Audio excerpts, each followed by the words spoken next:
Loosen the bolts around the top shell of the 6x22 closure.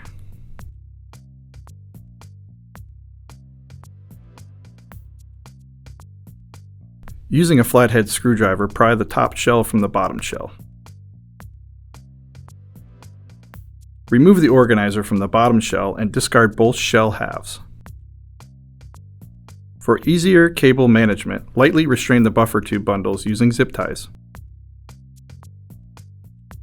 Using a can wrench, remove the bolt connecting the top torque bar and the end plate with cables. Remove the bolt connecting the blank end plate to the bottom torque bar. Discard the blank end plate and the top torque bar. Remove the nuts and lock washers connecting all the strength member brackets to the end plate. Loosen the nuts securing the caps on the strength member brackets. Detach the strength member brackets from the end plate and discard.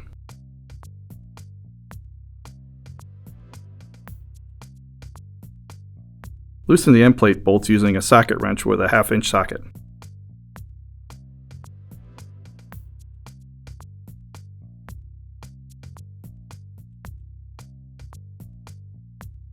Using channel lock pliers and a flathead screwdriver, carefully pry apart the end plate sections with cables. Carefully remove the cables from the end plate. Repeat this process for all sections of the end plate with cables in them.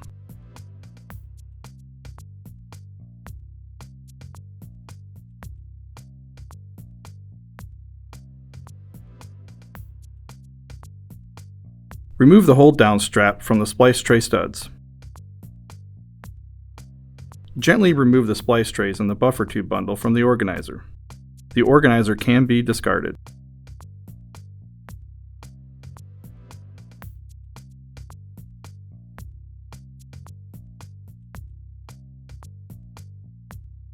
Using a utility knife with a hook blade, cut into the DR tape on the cables. Be sure not to pierce the cable jackets. Once slit, the DR tape can be peeled off the cables. Clear away any residue or debris left on the cables. Repeat this process for all cables to be removed from the COYOTE 6x22 closure.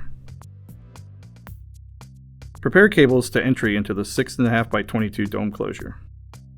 Remove the cable restraint hardware from the small parts bag provided with the dome closure. Align the sheath opening of the cable with the end of the slot on the strength member bracket.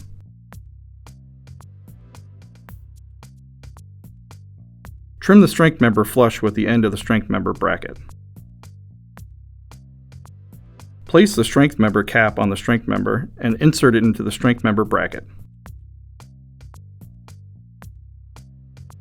Secure the cap to the strength member bracket using the small nut provided. Secure the cable to the strength member bracket using the hose clamps provided. Repeat this process for all cables to be installed into the end plate.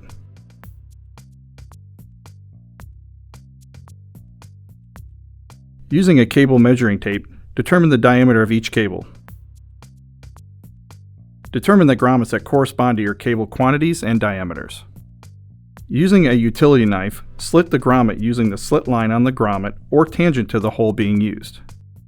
Insert grommet plugs into any unused holes.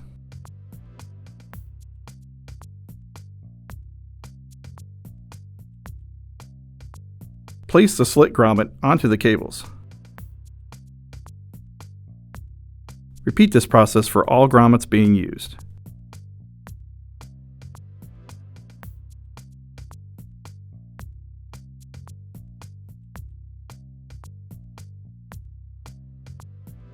Evenly spread silicone lubricant on the outer surface of the grommets. Be sure not to lubricate inside any slit lines on the grommets.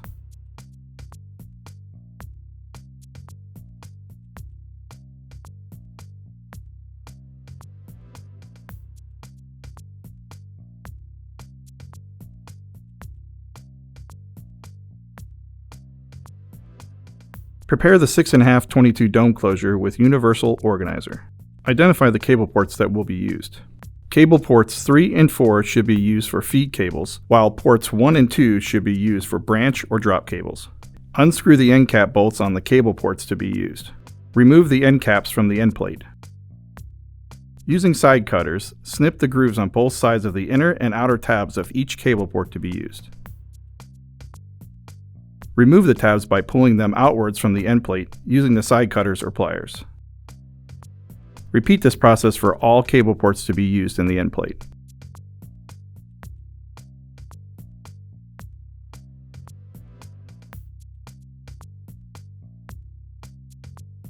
To make routing the buffer tube bundle into the universal organizer easier, remove some of the retention tabs from one side of the organizer. Route the buffer tube bundles into the universal organizer.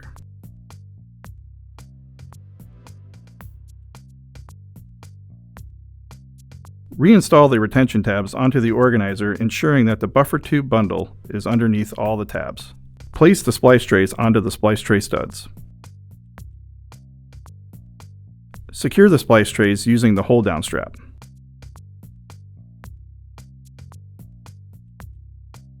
For each cable to be installed on the end plate, position the grommet onto the corresponding end plate port. Do not align the grommet slit with the end plate seam. Position the slot of the strength member bracket leg over the ground stud and pull back the cable. Loosely secure the strength member bracket to the ground stud using a lock washer and nut. Reinstall the end plate cap onto the end plate port. Secure the end plate cap by tightening the bolts by hand evenly until fully seated.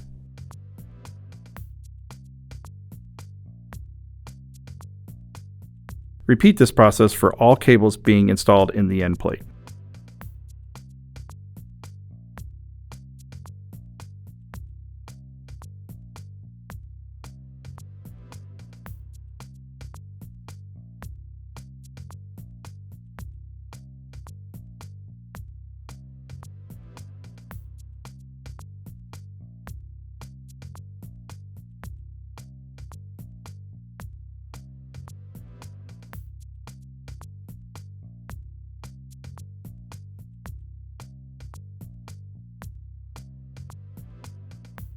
Using a can wrench, retighten all end cap bolts to ensure proper assembly. Ensure that every end plate cap, even the ones without cables, gets retightened.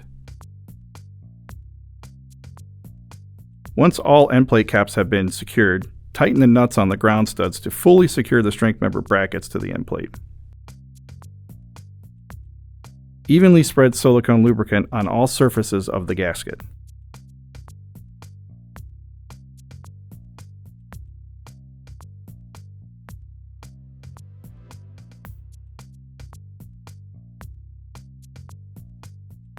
Slide the gasket over the organizer and press it onto the groove of the end plate.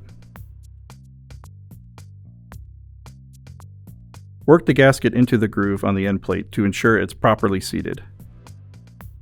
Using a can wrench, retighten all the end cap bolts to ensure proper assembly. Slide the dome over the organizer and insert the end plate into the dome. Install the dome collar and secure the halves together with a latch and collar pin.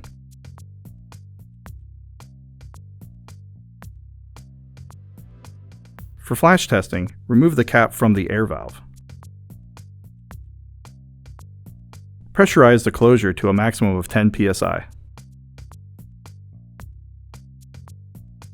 Spray all sealing surfaces of the end plate with soapy water and look for bubbles.